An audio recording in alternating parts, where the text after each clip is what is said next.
up, everybody? Welcome to the Guardians of the Future Powered podcast. by I'm Riverside. your host, Justin Latta. It's been a while since I've done this, so if you're a regular of the podcast, welcome back. If you're new here,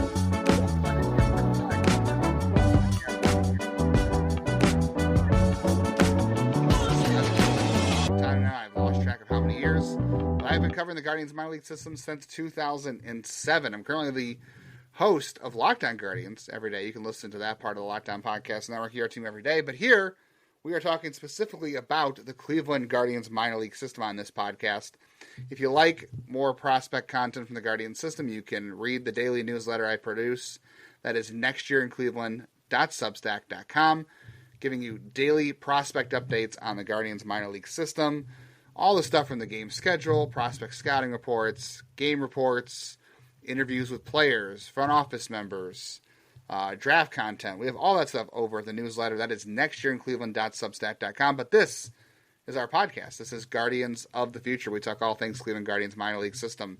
So we haven't done this in a while. We haven't had one in the 2025 season, I don't think. So we want to get the ball rolling on this season talking Guardians prospect content. And where do we start? We'll start with the spring breakout game just a week ago.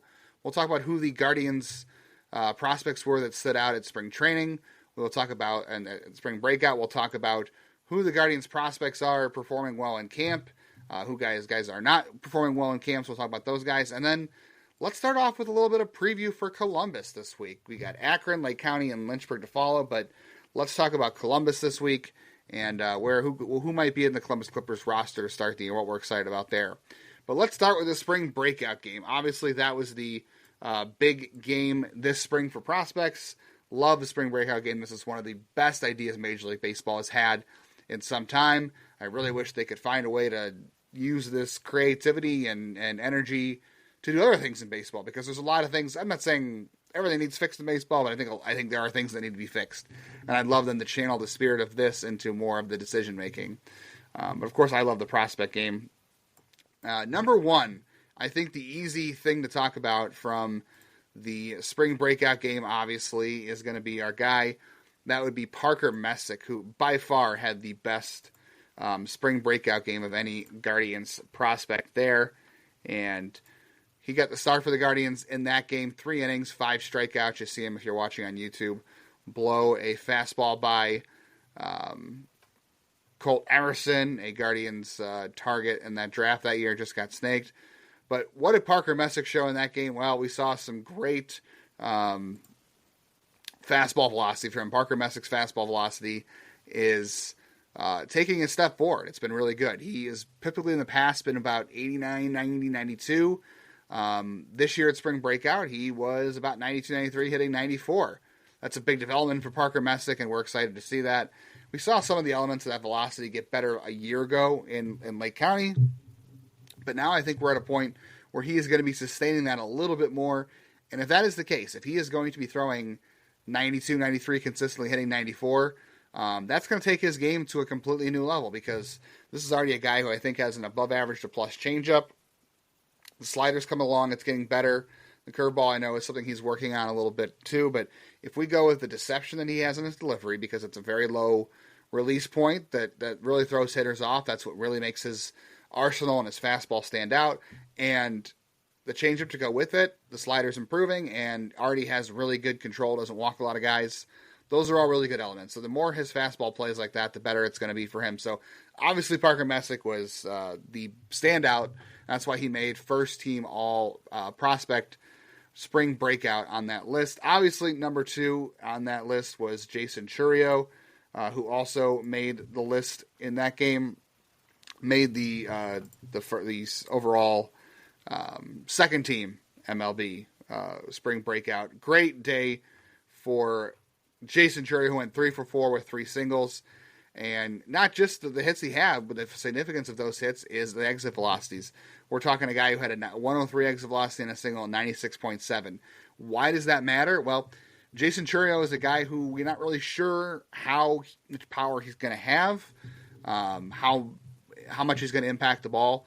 When we talk about hit tool for the Guardians, and we think Jason Churio has a great hit tool, why do we think he has a great hit tool? Because, A, he makes a lot of contact, but making a lot of contact doesn't mean you're a great hitter. It just means you make a lot of contact. Jason Churio, we believe, also has really good plate discipline and pitch recognition, zone awareness, all those things. So it's not just hitting the ball in his swing, but it's also what pitches are you swinging at. So he makes good swing decisions. He recognizes pitches. He doesn't chase out of the zone. He can pick up spin and breaking balls. All that goes into hit tool for me personally, and I think it should for others. I think it does for others. So he already had those as his baseline skill set, and that's what made him an exciting prospect offensively, was high contact rate, pitch recognition, plate discipline, all that stuff. When we see a guy like this grow into exit velocities that are 96, 97, 100, we're not talking about a guy who's going to have great power. We're not talking about 20 home run power. That's Jackson Churio, who is his brother, who has a lot more power, might be a 25 home run hitter. I don't expect Jason Churio to be a guy who's got 25 home run power, but I do think this is a guy who we could be seeing 10 to 15 home runs. Maybe there's like a Steven Kwan type bat in there. I'm not saying he's going to walk and make contact at the same rates, but those are the kind of power numbers we've seen from Kwan, who's not really a power hitter, but we think he can get to 10 to 15 home runs. Churio might be in that range. Churio might be a guy who can hit 10 to 15 home runs, can be a high on base guy, can be a high average guy, and he's a good defender in center field. So we like to see the growing power from Jason Churio in that game. Obviously, that's why he made second team all-spring breakout team. He had a great spring breakout. Really good to see. I think the next guy on the list that deserves a mention in this game is my favorite prospect in the system, and that's including Travis Bazzana. I got to be honest. I love Travis Bazzana. Number one overall pick for a reason, right? He's a great player. But I think my number one prospect in the system in terms of who I'm really excited about, that is Angel Henao. This is a guy who hits the ball hard. He doesn't look like your typical star prospect. He does look more like a Guardians shortstop prospect, and that's okay. He does look like, I agree, the Brian Rocchios. There's a little bit of Francisco Lindor build to this guy as well. And I know some people, and myself included, have kind of soured on some of their middle infield prospects because we've seen other guys not named Francisco Lindor and Jose Ramirez not exactly reach the heights that we expect them to. They're just guys who make good contact, but it's not quality contact. What to me sets Angel Henao apart from all this is the contact quality. This is a guy who hits the ball hard. We were talking 107, 104 mile an hour singles in this game, exit velocity. Those are numbers I've never seen Brian Rocchio reach. I don't know if I've ever seen Francisco Lindor reach those numbers. I'm sure he has. But I think Angel Henao, as a hitting prospect, as a shortstop prospect in the system, might be, to me, the most exciting prospect not named Travis Bazzana. And I know some people also think he might be more exciting than Travis Bazzana. Because he does have a nice high upside offensive tool. I think we could see 20 home run raw power from Angel Henao. The question is whether he gets to it, because this is a guy who hits a lot of ground balls. Both of his singles in this game were ground balls. So that's something he's got to improve. He's got to get the ball in the air. He is now 6'1", listed a little bit heavier than when he signed at 16. Obviously, if you're watching on YouTube, I showed the clip of him throwing the ball from shortstop, throwing a runner out, plus arm, easily a 60 grade arm. I've got Henao with a above average hit tool, fringe average power. I think he's going to grow into above average defense. He's got a plus arm. He's a plus runner. Very easy, free, and smooth runner. Angel Henao checks all the boxes for exciting tools. This is one of the most toolsy prospect in the system for the Guardians, I think, in quite some time. And a guy who has a chance to reach them all. Now, no, it's not great power. It's not. We're talking about 31 home run power. That's for other guys who we'll discuss. But when you combine a guy who makes contact, he is a bit of aggressive at the plate. I do worry about that. But has the ability to hit for some power as a shortstop, but also run well and play great defense. That's an exciting prospect. So I think Angel Henao had a really good spring breakout. I'm really excited for him. Easily the next one I think we can easily talk about, we've talked about before, is definitely Cooper Ingle, who had a great spring breakout game as well. And that really comes as no surprise, right? Cooper Ingle's stock has sort of been on the rise in the last couple of years. At least last year it sure was. Got a single. He was the first Guardians hitter to get them on the board in this game. I'm really excited about Cooper Ingle. Another 2 hits in this game, 95 mile an hour single. Again, not a guy with really great high exit velocities. He's just a little above average, high contact potential. I also thought Ingle did a great job in this game with his defense. He was blocking balls in the dirt, doing some back picks. He didn't throw a runner out in this game like I would have liked to have seen him throw a runner out, but he did have a really good release and a really good throw down the second that just was a little bit late. And I think a lot of that had to do with more it wasn't a clean pitch. And that'll be something he has to work on. He has to work on handling pitches that aren't clean and still throwing down to second. So Cooper Engel, great game there. Engel, Hanau, Churio, and obviously Parker Messick, all-stars. I thought Alfonso Rosario's 106-mile-an-hour double off the bat was exciting. Rosario is a guy in this system who has skills that nobody else in the system does. This is a guy who might have above-average raw power and above-average speed and a great throwing arm in right field. That's a little bit like George Valera from the right side, actually, if you want to think about it that way. I think he does have those tools and that skill set where this is a guy who could hit 25 home runs. This is a guy who could steal 20 bases. This is a guy who could play good defense in right field with a huge arm. That is kind of what George Valera has done, at least what he thought was at his ceiling. Now, Valera's ceiling's come down a little bit. I don't have as high hopes for Rosario because of the swing and miss in the zone, a little bit of chase. He knows he needs to work on that. So there is that. Ralphie Velasquez, to me, also was a guy who had a great spring breakout for the Guardians in a lot of ways. He took a walk. He didn't have a really hard single in this game, but it was a good approach. He was mic'd up during the game. He was a lot of fun to talk to for the broadcast, so that was cool.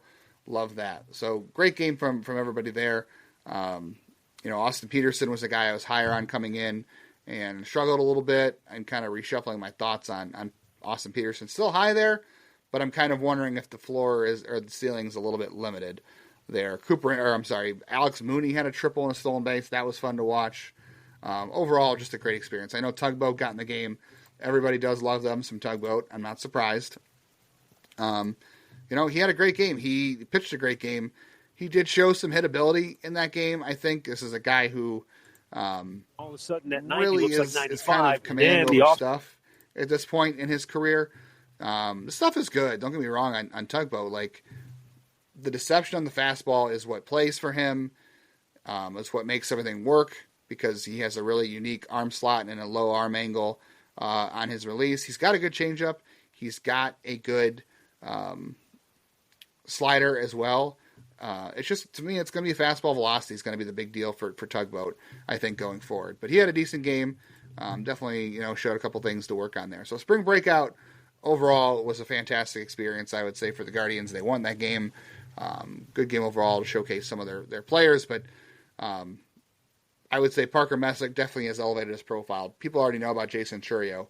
Angel Hanau is starting to rise a little bit. Cooper Engel's already got his stock up a little bit. So a lot of really nice performances from the Guardians at the spring breakout game. Let's next talk about who is performing well in Guardians camp right now among prospects. Well, one of those guys is not Juan Brito, although he's been better in recent days. I guess the question really is, how much do you want to put stock into different periods of time in spring training and spring training performance? You want to be careful about spring training because the ball flies in Arizona, guys are working on things, and overall, things are just not consistent in spring training, right? They're not real numbers. The ball flies out there, and you have no idea who you're facing, right? Like Juan Brito. Let me just tell you about Juan Brito real quick in spring training. So according to Baseball Reference's opponent quality score, Juan Brito has faced an average of a AAA pitcher, 7.8. So actually, it's just below a AAA pitcher. On Baseball Reference's opponent quality scale, it goes 10 Major Leaguer, 8 AAA, 7 AA, and so on and so forth. So Juan Brito's at 7.8. So it's just below a AAA situation for him facing the guys he's facing. He has hit more home runs in recent days. You might be surprised to know that he is the spring training home run leader for the Guardians. So there is that. So he has been a little bit better as of late, I would say, but I don't know if it's been enough for him to win the job. I think Cleveland was more likely to send him to Columbus to start the year to get his feet underneath him to start the year, give one more last look to Gabriel Arias, and overall, I think just let Brito build his confidence heading into the season. I think Brito probably has put a lot of pressure on himself in camp, a lot of expectations. Can totally relate to that. The defense isn't the greatest there. I mean, again, for Juan Brito, the bat is going to have to drive the profile. We absolutely know this. And the reason I like the bat is because he can hit the ball to his pull side, he can get it in the air, and those things he's going to be able to do, maximize his power, makes enough contact, he draws walks. I think this is a relatively solid floor offensive second baseman who is going to have to work very hard to improve his defense no matter where he goes. So I do like Brito. I think he's put a little pressure on himself in camp.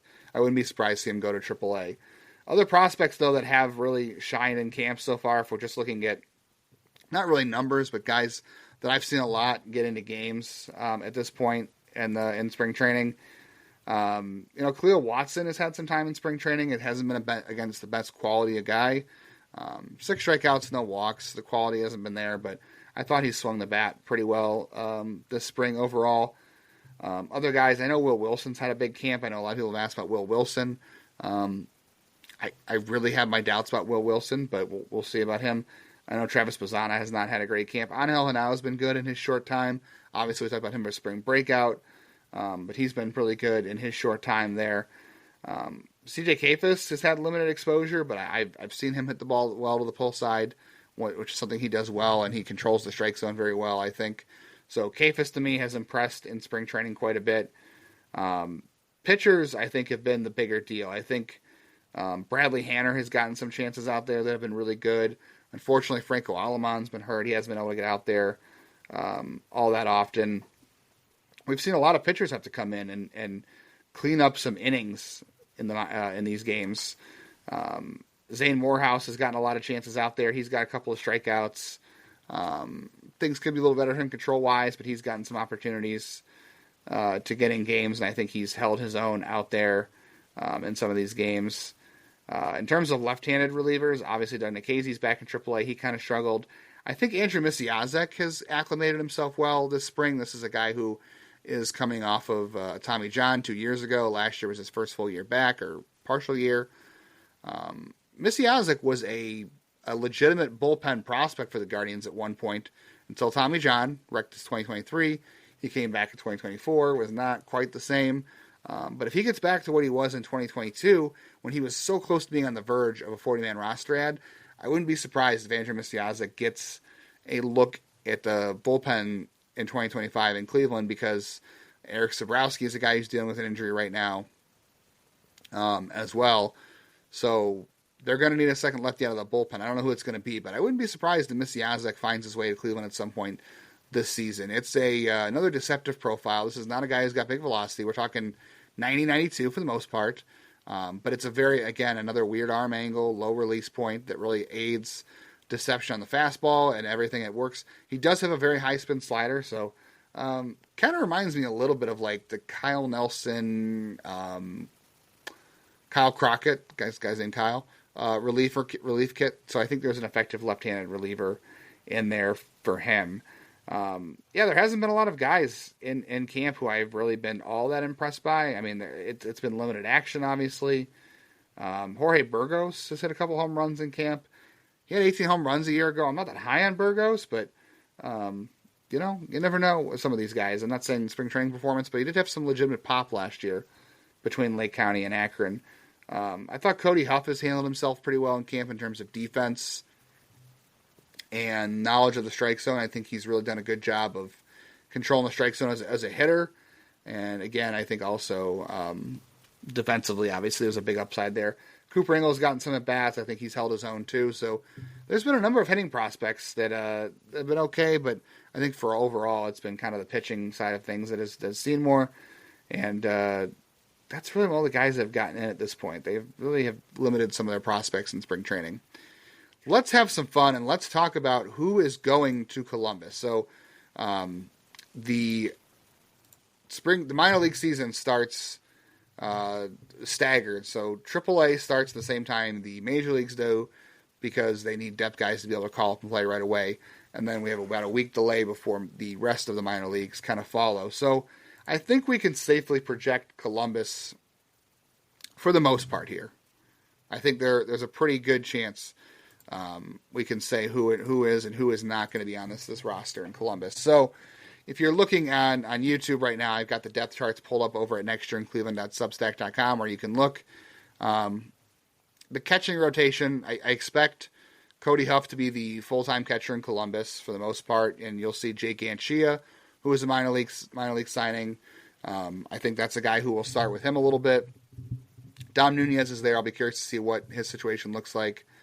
At first base, it looks like it's going to be Mike Capriz. He's hit the ball a little bit well in spring training. He's actually had some really good exit velocity, so take that for what it's worth. You never know with Mike Capriz. Again, he continues to be a late bloomer, but I've kind of fallen out of that profile a little bit just because he's aged a little bit. I do expect Juan Brito to go to AAA, so we'll see him go to Columbus and try to get his feet under him to start the season and maybe come up later. Yordis Valdez looks like he should be the shortstop in Columbus. He's actually had a great camp defensively. I know he's had some hits in camp a little bit. I've seen Yordis Valdez have these flashes of offense, and it got me excited before, and I thought, okay, maybe this offense is finally turning into something. And every time I buy into it, it doesn't happen. So I'm not buying into it right now with him offensively, but a great defensive prospect. Third base looks like Will Wilson. The outfield's going to come down to who makes the Major League club. Is Tyler Freeman going to be on the opening day roster? I think so. I think they'll keep him on the Major League roster to start the season. So the outfield, I think, in AAA is going to be something like Khalil Watson, Petey Halpin, Jonathan Rodriguez. Obviously, Chase DeLauder is hurt right now. So I could see all those guys having outfield time in AAA. It's going to be interesting to see how they balance that. Maybe Tyler Freeman does go down. I'm sorry. No, it's Angel Martinez, not Tyler Freeman. Angel Martinez will be in an outfield spot in Columbus. So it'll be Halpin, Martinez, Rodriguez, and Watson will be your 4-man outfield group. And then they'll hopefully have to work Chase DeLauder back in the mix because, he's hurt once again with the oblique injury. So Columbus, to be honest with you, not the most exciting offensive roster of prospects to start the season. This is a lot of depth guys, right? Juan Brito, we want to watch him to see what he's doing in terms of getting his feet settled this season offensively, trying to improve defensively, trying to force the Guardians to call him up. Juan Brito really needs this season to go well for him, I think, for his future, because we don't really know if he's going to be a second baseman full-time. I don't think he is. I don't really have a home for him defensively in my mind in terms of defense and what his skill set is. But Juan Brito needs a good season in 2025 because Travis Bazan is right behind him. And if he's going to find his way in Cleveland as a regular, I think he wants to do it this year because Bazana won't be far behind. Petey Halpin is a good defender. I know Cleveland feels like they pushed him a little bit too hard maybe the 2 years ago in his debut in Akron, which is why he repeated it in 2024. He got a little bit better. He's getting a little bit stronger. I still see the 4th, 5th outfield type in Petey Halpin for defense and pinch running. The offense, I don't, as the bat, there's some power in there, but I really don't see the career path here. Jonathan Rodriguez at this point has nothing left to prove in AAA. That's just a fact. He has been a fantastic hitter at AAA. I don't know if I believe it translates to the Major League level. You can go back through Guardians history, right? And you can talk about the Jordan Browns of the world and the, I'm trying to think of the other guys that have been in the outfield, Richie Schaefer's of the world. There's been even Jesus Aguilar comes to mind. He's not an outfield, but he comes to mind. They've had these guys in the outfield in the minors who have these great AAA numbers, and they go on to the majors. Jared Head comes to mind as well. And they don't do anything. And I don't know if Rodriguez's profile necessarily translates to the majors because he's passive, not patient. And I think he struggles to hit good breaking stuff. And he hits a lot of ground balls. For a guy who's got great raw exit velocities, great raw power, hits the ball on the ground a ton. So I don't know if that's going to play at the Major League level. I do think he deserves a shot. Someone needs to use him and see if he can do it. And look, if John Kenzie-Noel and Will Brennan do not claim right field for their own this year, and Chase DeLauder is still on the shelf, and George Valera is still on the shelf, and Rodriguez is hitting, I don't see a problem with calling him up to the majors. I don't. I think you have to try that out if he's hitting again, and the guys you have aren't. I think you just got to cycle through that. Pitching's going to be interesting in AAA. So Slade Ciccone starting the year on the injured list, but I expect he'll go to Columbus when he comes back. Eric Sabrowski's starting on the injured list, so that makes things interesting in the bullpen. AAA probably is going to look something like Zach Kent. We're going to see, it depends on if Logan Allen is starting the year in the majors. If he starts the year in the majors, then that takes away from Columbus, but you have Ryan Webb, you have Doug Nikhazy, who are all going to AAA. So you might have 3 guys there that are immediate options for them in the majors, which is good. It's better than it was a year ago. I think Joey Cantillo probably goes to AAA, but we'll see what happens with him. Obviously, he should be the first guy recalled if there's an injury or a doubleheader rainout you got to make up for. He should be the first guy recalled. I want to see what year 2 for Doug Nikhazy looks like in terms of these new mechanics. Remember, for the last several years, he's been a guy who has this high over-the-top arm slot. Now it's more wide and 3/4. This is year 2 for Doug Nikhazy of these new mechanics. Muscle memory is hard to break sometimes, so I want to see how his mechanics look in year 2 and if that leads to better control. Because Doug Nikhazy to me still needs better control to be a viable major league starter. Going down to the bullpen, Franco Aleman starting the year on the injured list because of a hip injury. He's got a hernia that he's recovering from. There's a bunch of other guys, though, that are down there. I think Parker Mashinsky will provide them depth. Bradley Hanner's interesting, 92-94 with a big slider.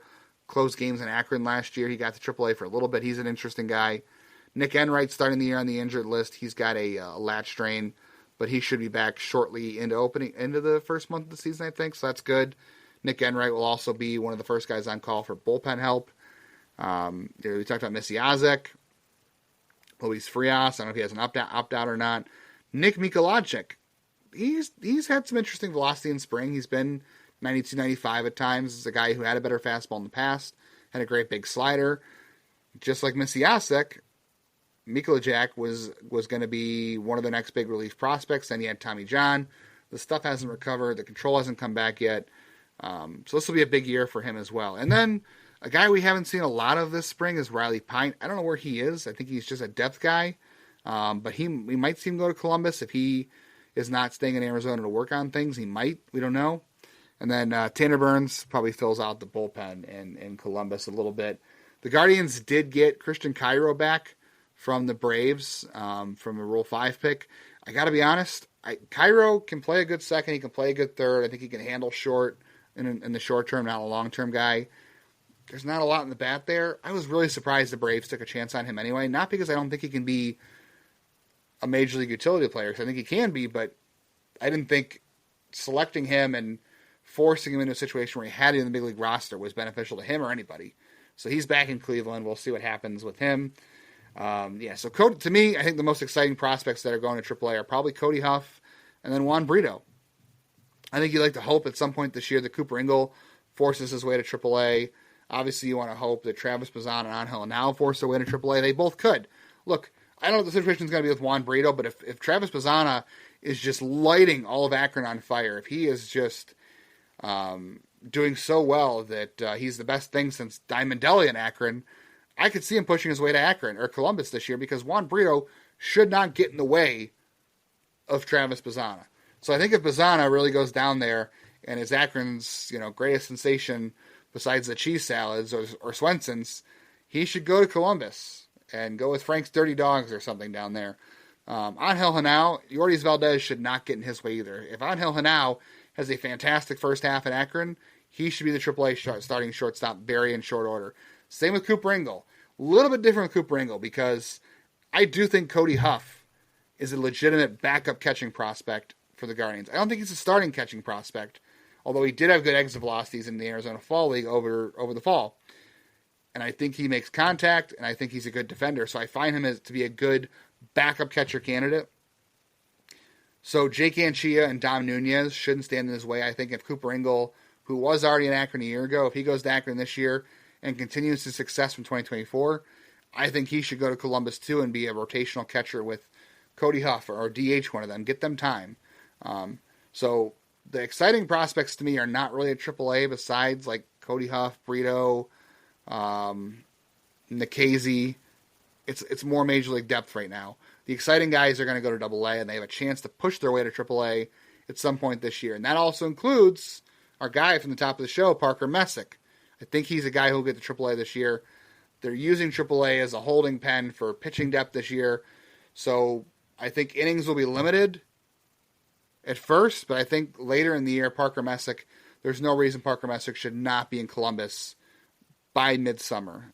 I think Austin Peterson, too. I think he deserves it. I know I said I'm a little bit lower on Peterson than where I have been, but I think he deserves to go to AAA at some point this year too. Zane, Morehouse, and Magnus Ellert's relief prospects, those are the guys to me on the horizon for AAA relief help this year. Both guys made it to Akron a little bit last year. Both had varying levels of success. Both have big fastballs. Both have extension. Both are big, lanky guys. I see a little Cade Smith in both of them, or what the Guardians like about Cade Smith. They do some of those things well, which is extension and a good fastball. So those are your guys who I think could push the envelope to AAA. Although the Guardians should need a lot of relief help to move up this year because they should have a good bullpen. There's still going to be Ciccone, all those things. So AAA, not the most exciting roster to start the year. It'll hold us some depth early on, and then the exciting prospects in the second half. So if you're looking to attend a Clippers game, I would say if you're looking for the best exciting prospect roster, you're going to want to do that the second half of the year, maybe more like June or July. But if you're in Akron, if you're in the Northeast Ohio part, Akron's a great team to go see. You want to go see Akron early in the year. Like, again, I think it'll be Bazana, Kafis, Engel, and Hanau out there, plus Messick, plus Peterson. Akron's going to be really strong to start the year. And in the second half, they'll go to Columbus. All right, that's all we're going to do for this week on this episode of Guardians of the Future. I do hope to be back more in the future to do this. I can't commit to once a week at this point. I think it's going to be every other week. We'll see how the minor league season unfolds, but I'm hoping to get back to doing every week. Here are some things you can look forward to for Guardians of the Future and prospect content. When the Guardians minor league season starts, I'm going to be giving you daily updates in video form, and that's going to be the Guardians minor league morning minute. And that's going to be me taking you through the last night highlights, just talking through who had a great game, who did something important, who didn't have a great game, what am I watching, any interesting observations, and I'll try to keep that under 2 minutes. We're calling it the Guardians Morning Minor League Minute, and we're going to try to keep it under 2 minutes, so it's still technically a minute something. We'll see how that evolves throughout the year, but I plan on that being a daily video piece for everybody to follow along, and you can check that out on all my social media handles, at JL_baseball on Twitter, at JL.baseball on, or JL Baseball on Blue Sky, over at the Locked On Guardians YouTube account, at this YouTube account. I've got a TikTok now. I'm doing stuff on TikTok. What do I call myself on TikTok? I have to look it up right now. Over on TikTok, I am at JLCLE. You could find me on Instagram too, posting some of the same content. That is over at Baseball Justin. Check me out there. And the big thing you can do right now, if you're listening to this podcast right now, is go over to Next Year in Cleveland.substack.com. The link is in the show description. Go over there, sign up to be a subscriber. It is free to be a subscriber to get daily prospect content. And again, that includes the daily prospect report from all around the minors. It's going to include some scouting reports. It might include game reports this year when I'm at games. It'll include some draft content. It'll include interviews I do. The one thing right now that is paid, if you become a paid subscriber to Next Year in Cleveland, the newsletter, you're going to get my full 90-page, I know it's a beast, ebook. It is all of my Cleveland Guardians scouting reports from the 2025 season coming into the season. My rankings, my scouting reports, they're all there right now. I'm still posting those on the newsletter daily, but if you want them all ahead of time, that's where you got to do it. You got to sign up to be a paid subscriber at nextyearincleveland.substack.com. You'll get the full ebook. Again, that's 50 scouting reports. It's 43 full scouting reports. It's 7 guys who just missed who have smaller scouting reports. And then I also have 2025 prospect predictions in there. I also have 2024 graduated prospect profiles, guys I went back and reviewed how I did last year versus what they turned out to be at the major league level. All that is available in the ebook. It is 90 pages. It is a beast, but it's got all the information you need for the Guardians minor league season. So if you're into that, you can sign up to be a subscriber at nextyearincleveland.substack.com.